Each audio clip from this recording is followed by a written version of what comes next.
Robert Pounds was on his way to his favorite Whataburger to order the usual. Number 2, Whata-size jalapenos. When he noticed a giant billboard, Gadsden ISD hiring teachers. Pounds was already thinking about applying to teach in Gadsden. He was getting ready to retire after 27 years teaching science in El Paso, but he felt like he wasn't done in the classroom and thought it would be nice to make extra money on top of retirement. So that billboard caught his eye. I said, wow, they really are out here. They're really looking for teachers. So I just sent an email. I said I presented my interest in the position, and I got an instant response.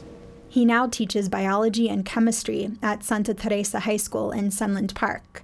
Gadsden ISD wants to recruit more teachers like Pounds because, like many districts across the state, it's had trouble staffing schools. At the start of this school year, Gadsden ISD had about 40 teacher vacancies. Nicholas Wolgameth is the principal at Santa Teresa.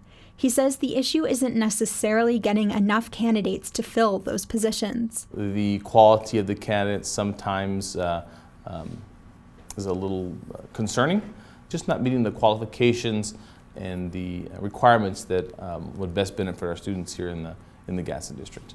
In the past, Wolgameth says, he's decided against putting unqualified teachers in the classroom. We made the choice to leave those positions vacant until we were able to find the right person for the job. This happens in schools all over the country and all over New Mexico.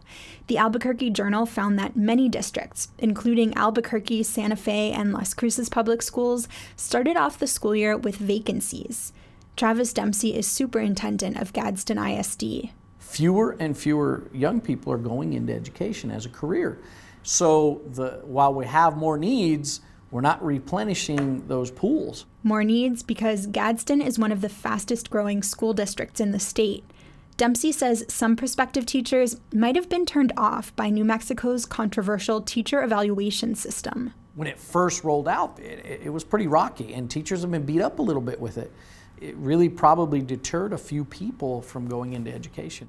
And for those who do go into education, there's not a ton of financial incentive to stay in New Mexico when they could earn substantially more money right next door in Texas. This problem is especially pronounced in Gadsden, a literal stone's throw from the state line. So we're, 5 minutes away from El Paso, Texas. Their salary schedules are higher than ours. And to be competitive, we need to get those salary schedules higher, quite frankly. For reference, the starting salary in El Paso ISD is a little over $48,000. In Gadsden, it's about $36,400.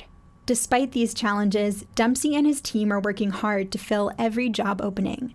They got $40,000 from the state education department to dedicate to teacher recruitment and used it to launch an advertising campaign. Hence the billboard near Robert Pounds' favorite Whataburger, plus TV and radio ads. Dempsey hopes the campaign reminds teachers on the job hunt that there's an entire school district between Las Cruces and El Paso. We're between two much larger communities, and so sometimes we get a little forgotten.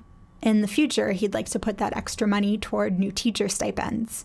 Principal Nicholas Wolgameth says he's already seen a difference in candidates. This year, compared to last year, our candidate pool has been a lot better. Well, we've been a lot more satisfied with who's come through our doors to interview for our positions. Though it's hard to say how much that's due to the ad campaign. Robert Pounds isn't the only new science teacher at Santa Teresa. He's joined by 2 first-year teachers, one from El Paso and one from Wisconsin. They learned about the job openings from family members. For KRWG Public Media, I'm Mallory Falk.